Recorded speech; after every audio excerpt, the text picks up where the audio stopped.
Guys, if you remember a couple months ago, I did The Day After Tomorrow. And today we're going to do another disaster movie starring The Rock, Dwayne Johnson, called San Andreas. So anyway, let's do this.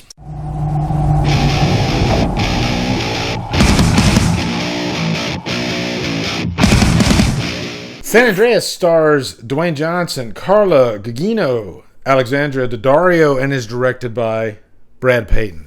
You need to get out. And I mean now. What's up, guys? It is Patron request time. It's the monthly review for Bronson Wright Wolf, who's given me some really interesting movies. And he gives me a lot of non-horror movies, which I like, actually. It kind of steps me outside of my my comfort zone, you know. Even though I'm pretty comfortable reviewing anything, you know, because movies, they pretty much have the same... When you get right down to like story and characters and acting, and you know, it's all kind of the same soup, right? So yeah, anyway, this is a disaster movie that passed me by. I remember coming out in theaters. I didn't bother watching it, and I'll give you the reason why too. It's The Rock. I don't dislike The Rock. I think he just kind of was overexposed, maybe still overexposed, but you know, I think there was a time when The Rock was doing like freaking 5 movies a year or something like that, and you know, I think this was just one of them.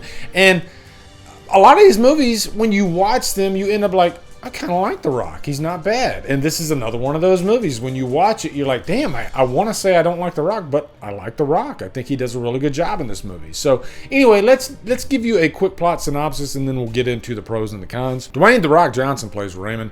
He is a rescue chopper pilot. He's a family man. He's got a daughter. He's got a wife, and they're in the process of getting a divorce. This whole movie revolves around this earthquake that happens to be happening throughout the movie. And it just gets worse and worse and worse, because if you've got to have a movie about earthquakes, you want it to be the most deadliest earthquake imaginable, right? And that's what this is. We just had Twisters this year, which is fun. I always like natural disaster movies, you know? Funny enough, The Rock, he is like the star of the disaster ride at Universal Studios, which used to be called Earthquake, funny enough. But yeah, The Rock, he's the perfect type actor to play in these roles.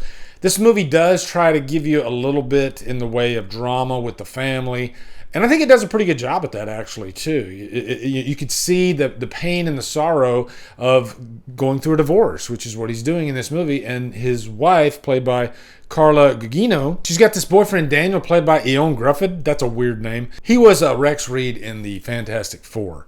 But he plays a douchebag in this movie. His daughter is Alexandra Daddario. So somewhere along the line in the movie, she gets stuck with the boyfriend of the mother, and he leaves her like an asshole. And so for the rest of the movie, you're hoping and praying that he gets trampled by buildings and rocks and all kinds of crazy shit. We like to have a character like that, and you want Raymond to get back with his wife. You know, that's what you're rooting for. But really, the big thing is, how are the natural disaster scenes? And I think they're good. I think they're really, really good. The movie doesn't depend on them. I think it does veer off and focuses on the family stuff. But even when it does that, they're in the midst of trying to find their way to safety. And some of the scenarios that they get through, you're going to laugh at.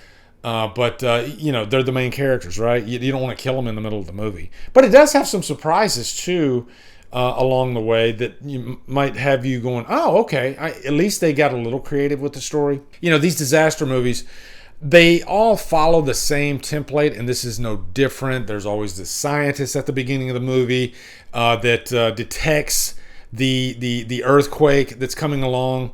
And, you know, he needs to warn everybody, and he goes on TV. They do it in every freaking movie. They even do it in, like, Independence Day. You got the great Paul Giamatti, though, to give you some acting weight, playing the scientist guy in the movie, telling everybody, hey, you need to get out. You need to get to safety as quick as possible.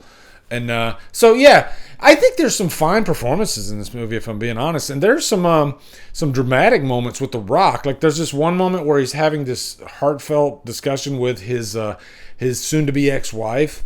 And you just want these two crazy kids to get back together. He really, you know, he turns on the waterworks. Part of the reason why they're getting a divorce is because, like a lot of men, he really can't communicate with her. He locks things inside and he doesn't let them out, right? But yeah, I think he does a really good job playing this character. And he's the ultimate rootable guy, too. Like, you want him to succeed so bad. They do separate them along the way like they do in a lot of these movies. Alexandra Daddario, she gets with these other two guys. I think it's a guy and his little brother. And so they're with each other throughout the rest of the movie. And I guess you're trying to get the father back with the daughter. It's like, let's get the family back together. That's the whole point of the movie. But you better have some good destruction, and you do have that. There's some scenes in here, but I'm like, I got to give mad credit to the visual effects department, because I swear, how they pull off some of these computer effects to make these buildings crumble and it looks so real, you know?